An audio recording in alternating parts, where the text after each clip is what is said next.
Ya, kita akan langsung membahasnya pemirsa dengan narasumber yang sudah hadir di studio Apa Kabar Indonesia Malam. Malam hari ini Bang Gita Suwondo, pengamat sepak bola. Selamat malam. Selamat malam Tiara. Bang Gita, sehat ya? Sehat, alhamdulillah. Besok rencana nobar di mana nih Bang? Nobarnya belum tahu, tapi belum mungkin tahu, ya? kemungkinan besar akan ada di GBK. GBK, oke. Bang Gita, kalau kita berbicara mengenai Indonesia dan juga Jepang begitu ya, ini kan sebenarnya bukan yang pertama kali, bukan juga melihat bahwa peringkat bahwa Jepang ini memang lebih tinggi, tetapi Indonesia sebenarnya juga pernah kok menang begitu ya melawan Jepang. Nah, sebenarnya kalau melihat pengalaman di Piala Asia kemarin, catatan dari Bang Gita ini apa untuk laga besok ini, Bang? Kalau kita bicara head to head sebenarnya udah susah juga ya menjadi patokan. Kenapa? Karena kita kan memang pernah 5 kali menang, kita 2 kali imbang, 9 kali kalah lawan Jepang. Tapi itu pertemuan-pertemuan sebelum Jepang berbenah sepak bolanya. Udah lama sekali ya? Terakhir itu kita ketemu tahun 1989 sebelum mereka berbenah ya. Jepang menang saat itu. Kita pernah menang 7-0 tapi itu Merdeka Games tahun 1968. Merdeka Games kan juga nggak jelas apakah tim nasional yang dikirim ataukah memang hanya tim nasional campuran yang dikirim dari kedua sisi, Jepang maupun Indonesia. Jadi pertemuan yang bisa dijadikan head to head itu yang Januari kemarin di Piala Asia. Kita kalah 3-1 memang. Dengan Jepang benar-benar menguasai jalannya pertandingan. Waktu itu dari kemenangan 3-1 itu memang ada 1 penalti, 1 gol bunuh diri dan 1 gol murni, tapi ada 9 on target yang dilakukan oleh Jepang terhadap gawang kita. Tapi yang bisa jadi catatan adalah yang besok main itu adalah ada 7 pemain yang belum bergabung dengan timnas Indonesia pada saat Piala Asia Januari lalu itu. Dari mulai Tom Hayes, kemudian Kevin Dix, juga ada Jay Itzes, kemudian ada Tom Hai di lapangan tengah, Nathan juga, artinya Ragnar Oratmangun juga. Ini artinya ya kita jauh peringkatnya, 15 berbanding dengan 129.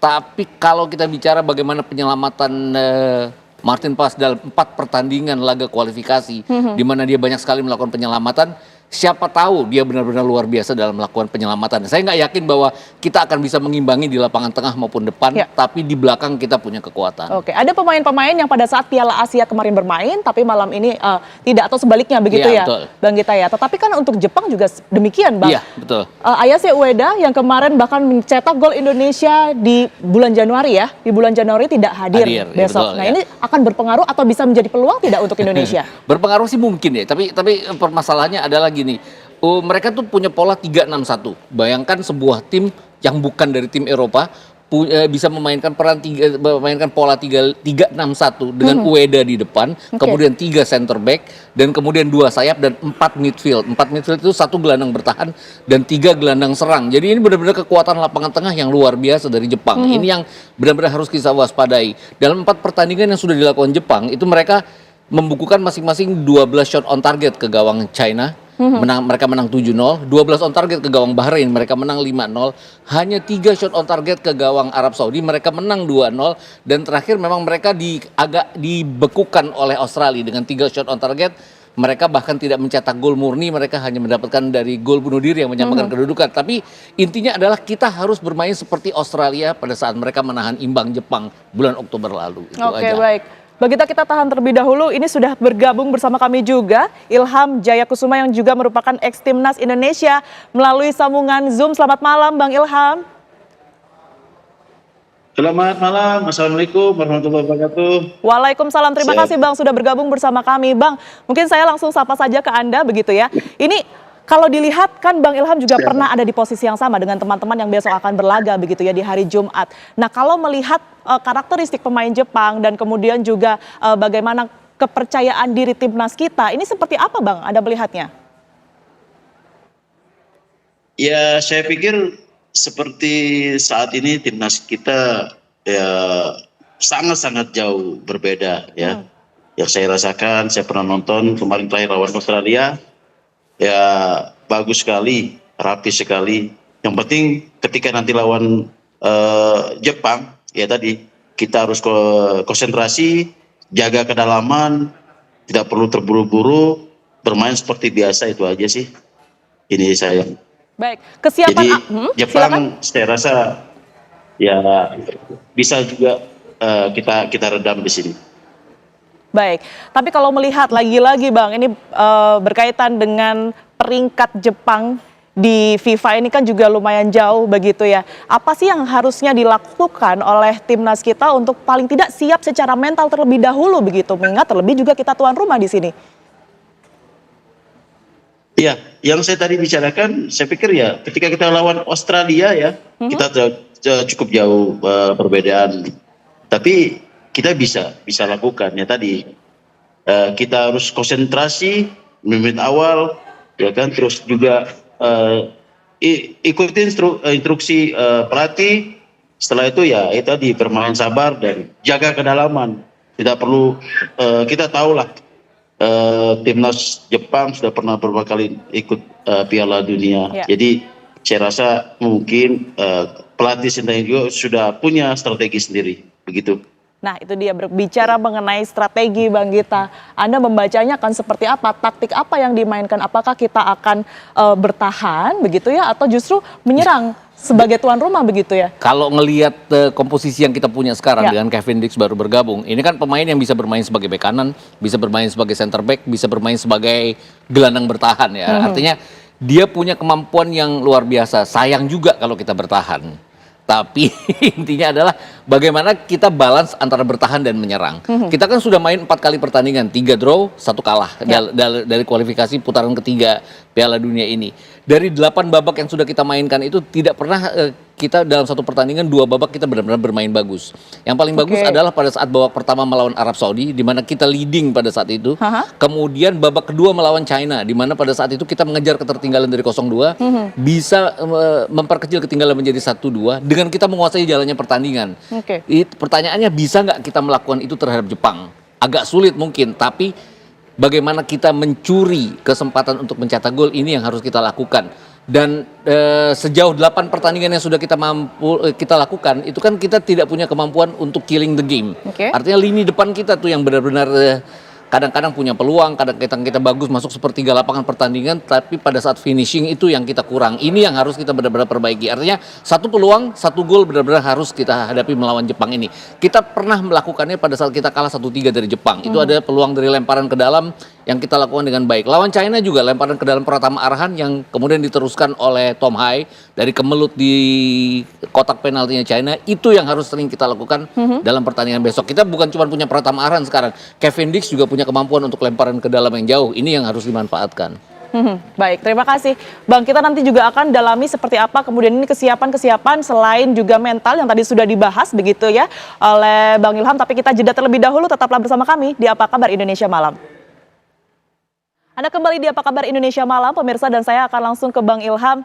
Bang Ilham, kalau tadi sudah disinggung ya oleh Bang Gita, ada sebenarnya perbedaan jika dibandingkan dengan dulu, sekalipun memang Indonesia memang pernah melawan Jepang dan menang begitu. Kalau Anda sendiri melihat perbedaan yang signifikan pemain dulu dan juga saat ini apa, Bang Ilham? Tantangannya mungkin? Ya, saya rasa sih pemain dulu dengan sekarang sih memang sangat, ya saya rasa agak beda jauh ya.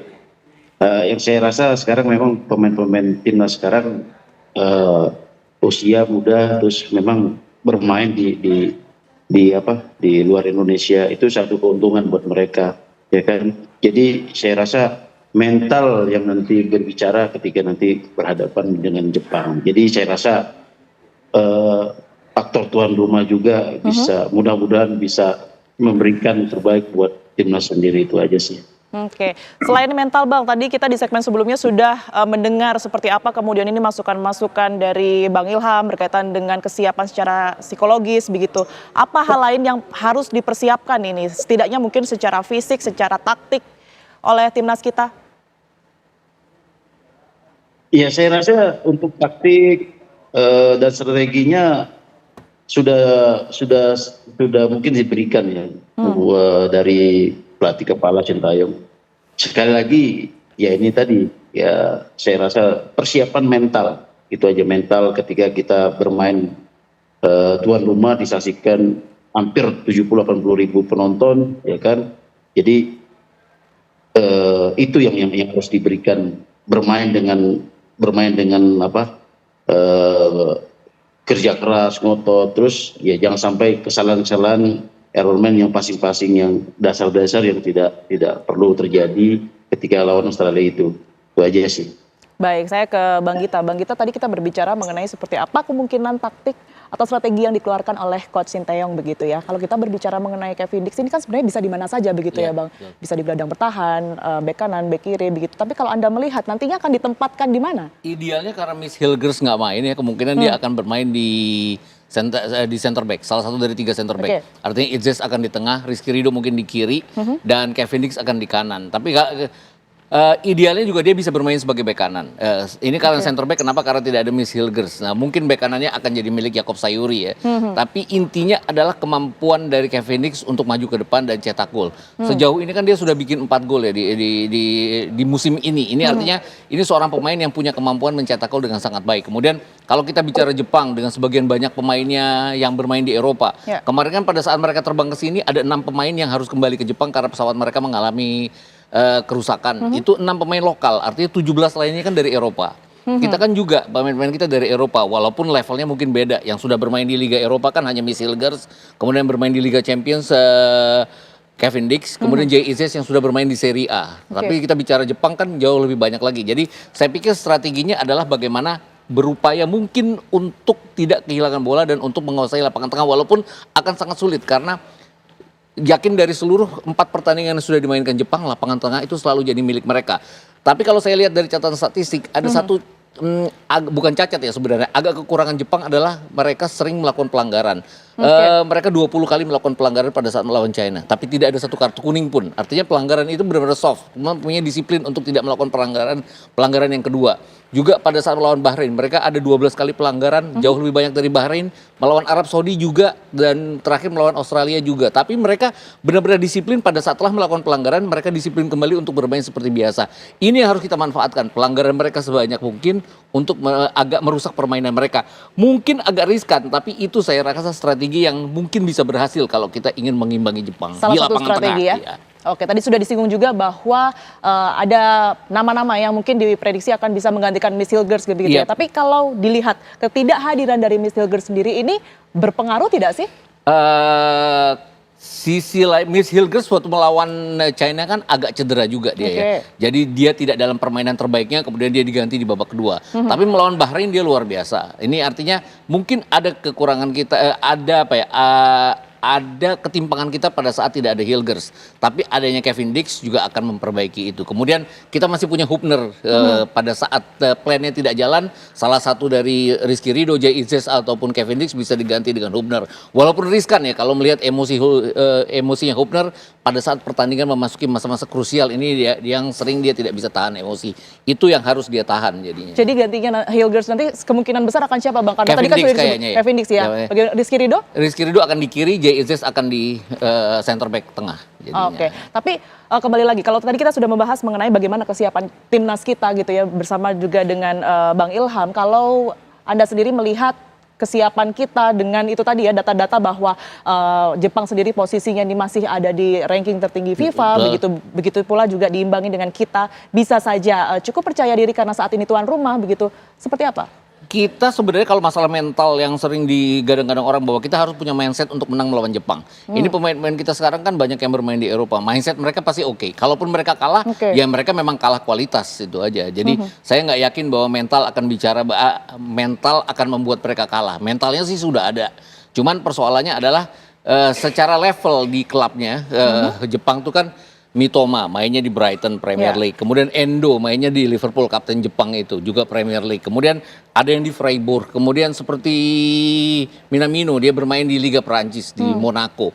Jadi ini pemain-pemain yang sudah biasa bermain di level tertinggi kompetisi di Eropa, sedangkan pemain-pemain Eropa kita kan levelnya agak di bawah mereka. Ini yang mungkin secara kualitas kita kalah dari Jepang. Itu tadi yang saya bilang, secara mental kita pasti oke dengan tim yang kita miliki sekarang, tapi secara kualitas ya kita memang ada di bawah Jepang. Untuk formasinya seperti apa? 3-4-3 sih saya tetap bilang ya. 3-4-3 lawan 3-6-1. Nah, 6-nya Jepang ini yang benar-benar harus kita waspadai. Kenapa itu Bang? Karena ini banyak sekali kemampuan Jepang untuk balance antara menyerang dan bertahan ini yang luar biasa. Kemudian mereka kan sepanjang 4 pertandingan baru kebobolan 1 kali. Mungkin mereka banyak sekali melakukan counter attack. Dari jumlah 15 gol yang sudah mereka lakukan, itu 9 diantaranya counter attack. Jadi lebih dari setengahnya counter attack. Tapi expert itu artinya adalah sisi pertahanan mereka yang luar biasa. 3 back sejajar mereka ini, 3 center back sejajar mereka ini sangat luar biasa. Ini yang harus kita bongkar. Nah, 4 pertandingan sebelumnya kita kesulitan juga membongkar pertahanan lawan, terutama pada saat kita di kandang terakhir melawan Australia. Kita 0-0 dengan kita hampir sepanjang 90 menit bertahan. Ini yang saya lihat agak sulit juga untuk kita bisa mengimbangi Jepang. Tapi siapa tahu dengan penyelamatan yang dilakukan oleh Pais selama ini akan membawa perubahan bagi permainan kita. Oke, kita ke Bang Ilham. Bang Ilham, kalau Anda melihat peluang kita, peluang timnas begitu ya untuk menang di laga besok ini seperti apa, Bang Ilham? Saya rasa ya memang cukup berat juga sih, ya kan? Apalagi yang dikatakan Bung tadi betul sekali. Ya sekali lagi saya bicara, walaupun memang kita bermain pertandingan di tuan rumah, ya kan lawannya juga Jepang, ya tadi saya yang bilang, ya memang mental itu berbicara juga, walaupun yang dia bermain di Eropa, sedangkan kita bermain di mana, walaupun Eropa tingkatnya ini, tapi kan secara garis besar kan di dalam itu kan analis pendukung saja, teman di lapangan beda biasanya. Yang saya rasakan begitu ya, saya sebagai pemain. Jadi ketika memang lawan kita di atas, ya kita punya ambisi, maksudnya punya ambisi untuk memenangkan, apalagi dengan di tuan rumah. Tapi ya sekali lagi faktor di lapangan yang menentukan. Itu Mbak. Prediksi skor berapa nih Bang Ilham? Ya. Prediksi skor untuk besok? Gimana? Prediksi skor? Ya, saya rasa 0-0 cukup buat Indonesia. Oke. Bang Gita sendiri seperti apa? Asal bermain. Agak sulit juga nih ya. Mereka bikin 7 gol lawan Cina, lawan 5 gol lawan Bahrain dan 2 gol. Away mereka 2 kali menang lawan Arab Saudi terutama ya 2-0 dari 3 percobaan yang mereka lakukan. Kalaupun kita tidak bisa menggapai poin, saya pikir juga tidak akan lebih dari margin 1 gol untuk kemenangan Jepang. Oke, kita akan lihat besok seperti apa begitu ya. Sekalipun kita tentu penuh harap, berdoa agar besok timnas kita bermain sebaik mungkin begitu ya. Betul. Oke, terima kasih banyak Sama-sama, Bang Gita dan juga Bang Tiara. Ilham yang sudah bergabung bersama kami via Zoom. Sehat selalu Bang Gita dan juga Bang Ilham.